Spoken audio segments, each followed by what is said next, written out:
From News Channel 15, you're watching News Channel 15 Tonight with Kyle Peach. This is News Channel 15 Tonight. Hi, good evening and welcome into News Channel 15. I'm Eli Grimes filling in for Kyle Peach. Let's take a look at tonight's news. Out of White County on Friday, Bradley Cummins was arrested following a traffic stop. Cummins' license was found to be suspended in the state of Illinois, and the registration was for a 2012 Honda, not the 1996 Suzuki he was driving. Cummins was charged with unlawful display of registration and driving on a suspended license. He was later released on a notice to appear. On Monday in White County, Caitlin Tyner turned herself in to authorities on an active failure to appear warrant. The warrant dates back to a theft charge in January of 2022. Tyner was taken to the White County Jail. The White County Sheriff's Department, along with the Illinois State Police, conducted a traffic safety detail on I-64. WRUL reports as a result, a total of 29 traffic stops were conducted and 30 citations were issued to motorists who violated traffic laws. The 30 citations included 21 speeding violations, 3 Scott's Law violations, 2 insurance violations, and 2 arrests. The 2 individuals who were arrested were Sanders Spies of St. Louis, Missouri, for possession of meth, and William Price for driving while their license was suspended. The Wayne County Sheriff's Department made 2 arrests this past weekend. 29-year-old Rachel Hutchinson Leonard of Fairfield was arrested on Friday on a petition to revoke probation warrant from Wayne County on a charge of possession of meth. She was taken to the Wayne County Jail. And 24-year-old Caleb Todd Heron of Jeff was arrested Saturday night for obstructing justice and DUI. Heron also was issued a citation for reckless driving. He too was taken to the Wayne County Jail. Flora police made 2 arrests last week. On Wednesday, 37-year-old Jill P. Crawford of Flora was arrested for possession of meth and possession of a controlled substance following a traffic stop near the intersection of West 2nd Street and Seminary Street. She too was later released with a notice to appear. And on Friday, Flora police arrested 32-year-old Kyle A. Lewis on an outstanding Jasper County warrant following an incident in the 100 block of West 3rd Street. In area crash reports, Wayne County Sheriff's Department and other emergency personnel responded to a 2-vehicle accident Monday night west of Wayne City. WFIW says deputies report a 2011 Ford Escape driven by 16-year-old Kaylee Bullard of Wayne City was stopped at the stop sign at South Rose Lane and West Robinson Street, which is Illinois Route 15. Bullard told deputies that she saw a 2004 GMC Yukon driven by 17-year-old Bailey Austin, also of Wayne City, traveling westbound on West Robinson Street, but believed she had enough time to make it safely across the intersection and into the eastbound lane. Bullard proceeded onto West Robinson Street, turning eastbound when it was struck head-on by the Austin vehicle. Both Bullard and Austin were transported by ambulance to Fairfield Memorial Hospital. Female passengers in each vehicle were not injured. Kaylee Bullard was issued a citation for failing to yield right-of-way at an intersection. The West Salem community has come together to support the Sam and Kristen Greathouse family after they lost their home in a fire on November 1st. The fire destroyed their home, car, and all of their possessions. In response to the tragedy, neighbors and friends quickly mobilized, raising over $26,000 through various fundraising efforts. Within 24 hours, the family was provided with a fully furnished temporary home, thanks to the generosity of a neighbor whose family member recently passed away. A dedicated team of 30 volunteers helped move the family in, supplying everything from furniture to kitchenware. The volunteers printed and hung family photos on the walls, bringing a sense of comfort and familiarity during a challenging time.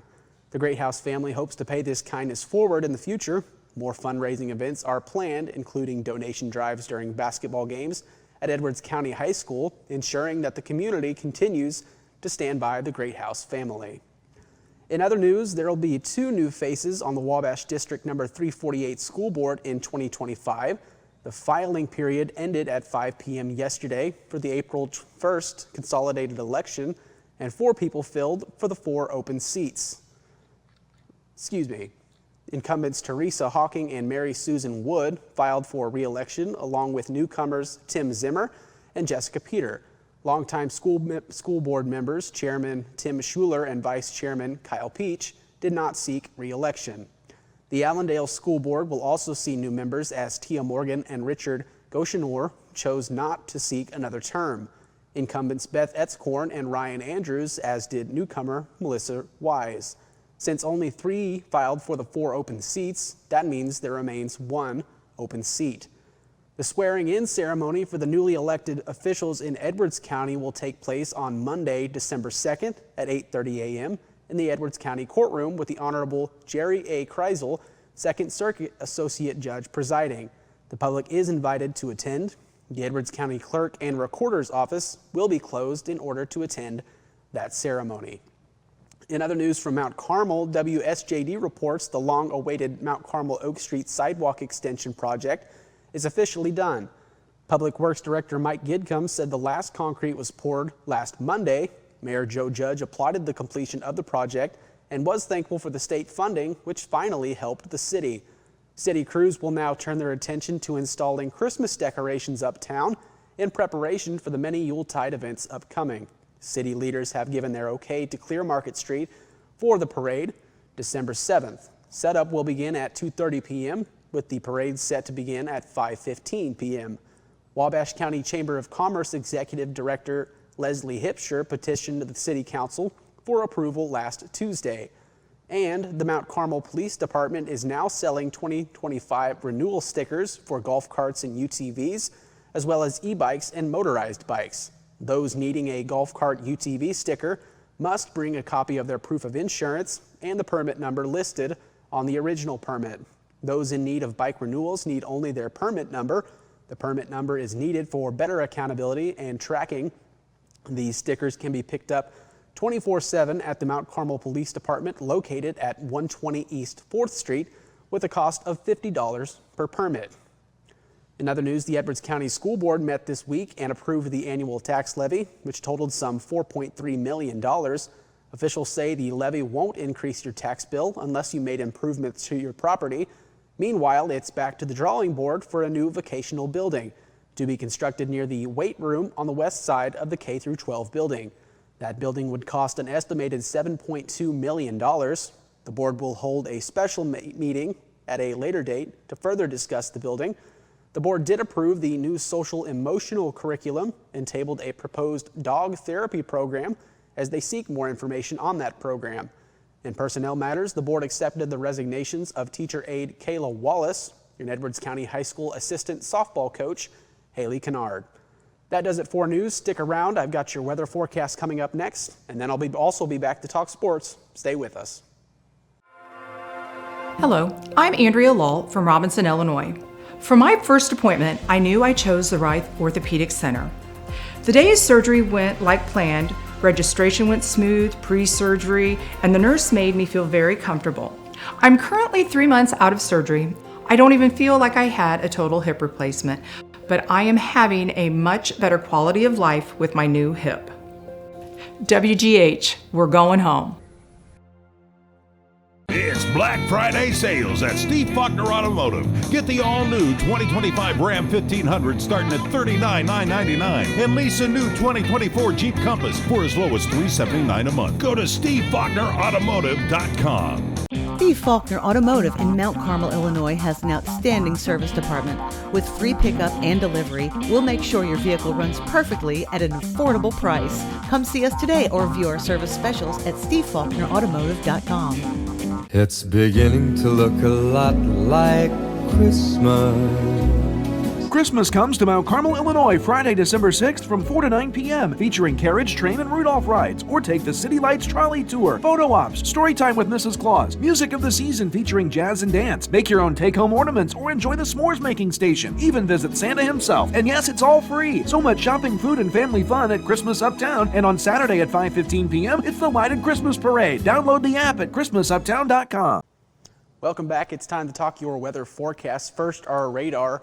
Starting at about 11 o'clock today, we didn't really see anything in the way of any activity, whether that be rain, snow, or whatever you may have. Today's high of 70 degrees, a low of 52. We did see trace amounts of precipitation, I believe 0.15 of an inch today was the forecasted precipitation there. Well above our normal for our high and low today. The record's at 78 and 15 degrees for this time of year.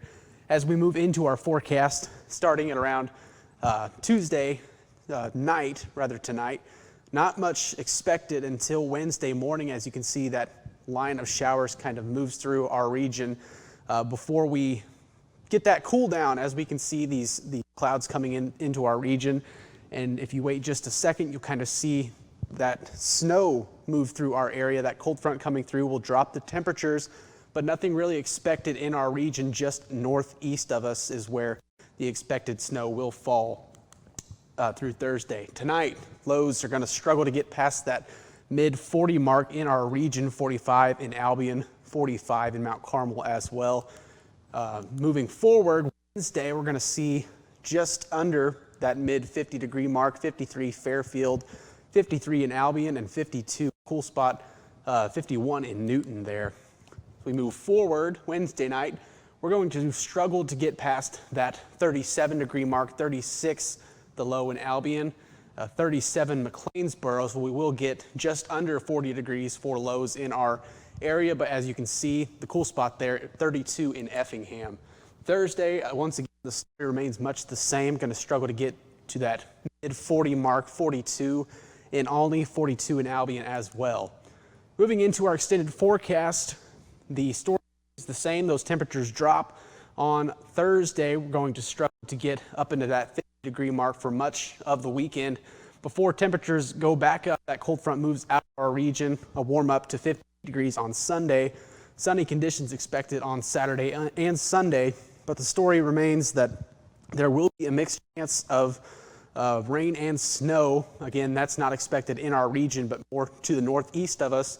But those temperatures will drop on Thursday and Friday before a warm-up starts on Sunday. The weekend, the rest of the week, rather a cold one, but temperatures expected to rise there into the next work week. That's your forecast. Sports is up next. At the First National Bank, we're proud to be a part of this community, serving you with dedication and a smile. Our team is here to support you, offering financial solutions to meet your needs. Whether saving for your future, financing your dreams, or managing your everyday banking, we're here to help. Thank you for choosing the First National Bank. And as proud supporters of our local teams, we wish you the best of luck this season. The First National Bank, your local bank, supporting our local athletes. Equal housing lender, member FDIC. One of the things we want all of our customers to make sure of is that if you do install a generator, make sure that you have a properly functioning transfer switch. And a transfer switch will make sure that the generator is disconnected from utility service, and that protects your equipment and also protects all of our crews working on the line. If a generator is not hooked up correctly, it can send power back through that transformer, and then it can be high voltage in a dangerous situation. Southern Accents, the ultimate Tom Petty experience, coming to the Brubeck Arts Center November 22nd.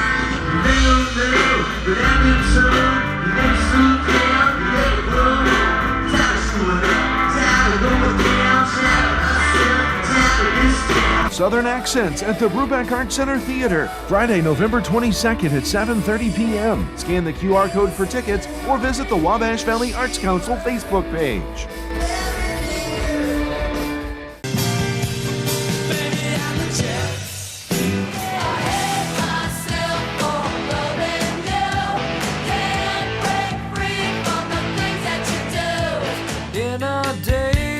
I found God. Yeah. Don't wanna be an American idiot. Fever, fever, 'cause I'm breaking. Welcome back. Time to talk sports. The girls' high school basketball season got underway last night, and a few of our area teams were in action. Olney beat Champaign Central 48-43. Edwards County beat Wayne City by a score of 57-33, and Salem took down Murfreesboro by a score of 77-7. That does it for sports and our newscast tonight. Thanks so much for tuning in. From myself and everyone here at News Channel 15, for Kyle Peach, I'm Eli Grimes, saying have a good night.